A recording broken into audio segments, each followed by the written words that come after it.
I'm Josh Warrington, IBF Featherweight World Champion, and I'm about to speak to Tracey, a part of the StubHub Ticket Forward campaign. Is this Tracey? It is. Hi, Josh. How are you? You okay? I'm not too bad, thank you. How are you? Oh, all nervous and all tense. I know I am. Do you know what? I've just said to my son, he put me forward for this. And Yes. last week. And I'm like, you're having a laugh, aren't you? I can't believe I hate seeing myself on video and I hate listening to myself.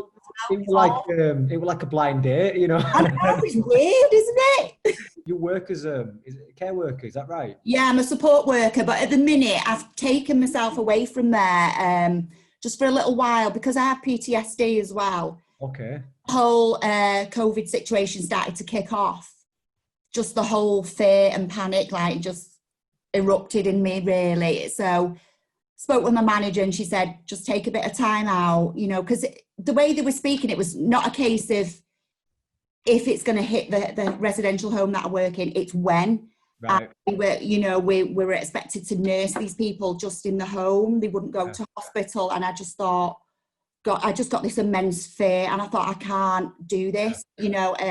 When it first, you know, the first lockdown and everything else and things started getting really serious, how did you see a big difference in the care home and whatnot? The last day I was in there, it was just, the atmosphere was just quiet.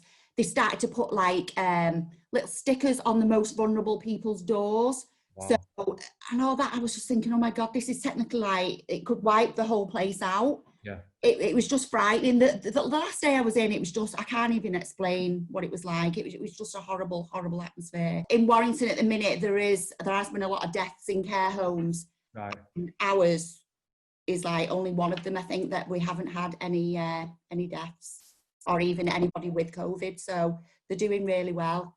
Is that where you're from, Warrington? I'm from Warrington. Ah, there you go. What a coincidence. So yeah, it's a tough time, but I am looking forward to going back. Well, I can imagine so as well, Tracey, because obviously you see them, you know, more or less every day when you. Yeah, you treat them like your own family, you know. Exactly, and sometimes you become closer to them guys as you do your own family because you see them more, you speak to them more. Yeah, I do love it. I do love it. And they all have really taken to me, you know, and they all ask for me, and I've made quite an impact. Been doing hair and nails, proper girly things, which yeah. You know, so yeah, I do. I love it. I am. You're proper saying, aren't you? Proper hero. I love it.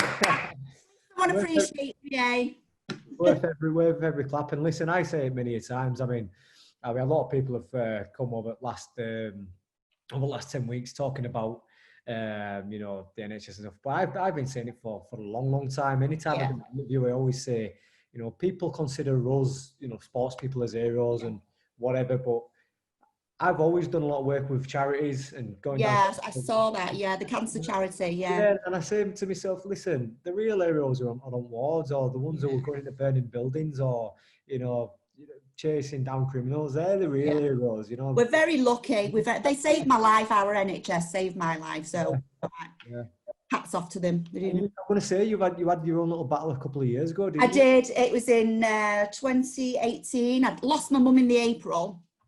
Then I found out I had cancer in the October. So I had major surgery.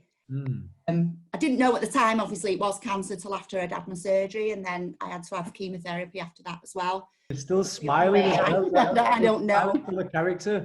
But you surprise yourself because you kind of like get this strength. I don't know where from. You know, grieving for my mum, had to take a back seat.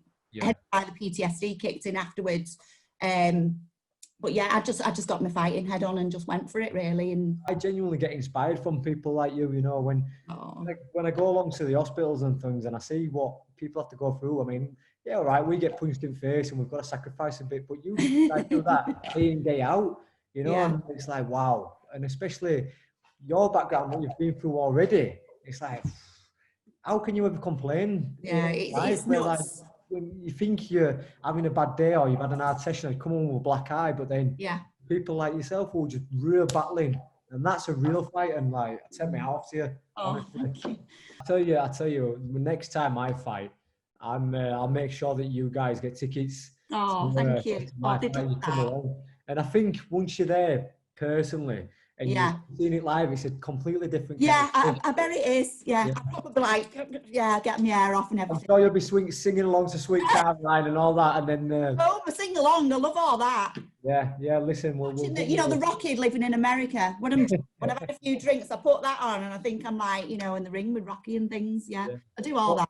Over years, I've had women come to fight, and they're like, "You can't fight. Look at you. Yeah, You're all fragile and stuff." And then when they come, Little baby face. yeah, Yeah. exactly. And when they're there at the fight, after the first round, they're like that. But like in around 9 and 10, they're like, "Go on, it's him." Yeah, knock him out. It kind of draws them into it. So Yeah. I'm sure you'll enjoy it, and I'd love you to come along.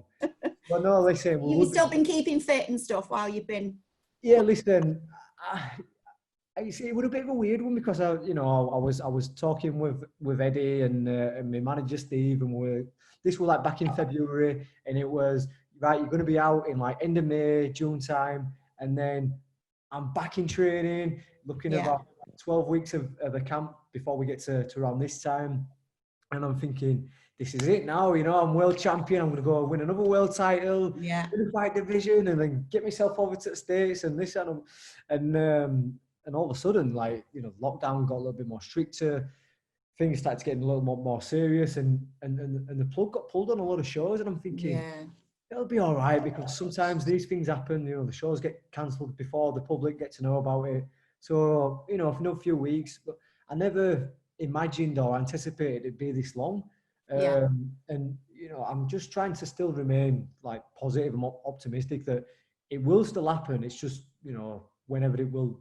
And I've used time to just work on my technique and keep my fitness to a reasonable level, but more than anything, just try to perfect my game a little bit more. But it's been nice, to be honest with you. Sometimes you've got to pull yourself back, because it gets busy with camps and doing and stuff, and and it's giving you that family time as well, I suppose, spending a lot of time with your family. Your time with your kids is precious, isn't it? I just saw the film, and Natasha had the girls like 12 weeks before the Lee Selby fight, and in that 12 weeks I was hardly at home. I was constantly in gym. It's hard, isn't it? Yeah. I can never get that time back, so I'm kind of making up for any chance I get. And my little girls have just gone out with her at a minute, and the 2-year-old, the two going on to 22.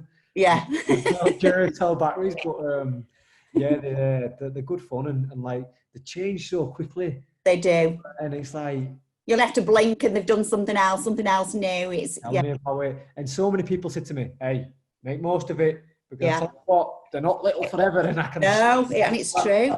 But it's been lovely to speak to you. And you as well. Yeah, I wasn't nervous in the end.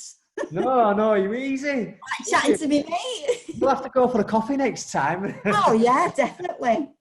But no, you're inspiring, honestly. Oh, thank you so much. Even your stories inspired me today, so thank you very much. Bless you. And, love to see you in the next one. But thank you, Tracy. And thank you, Josh. Take care. Love to family. You're an hero. Thank you. Thank you. Bye. Bye.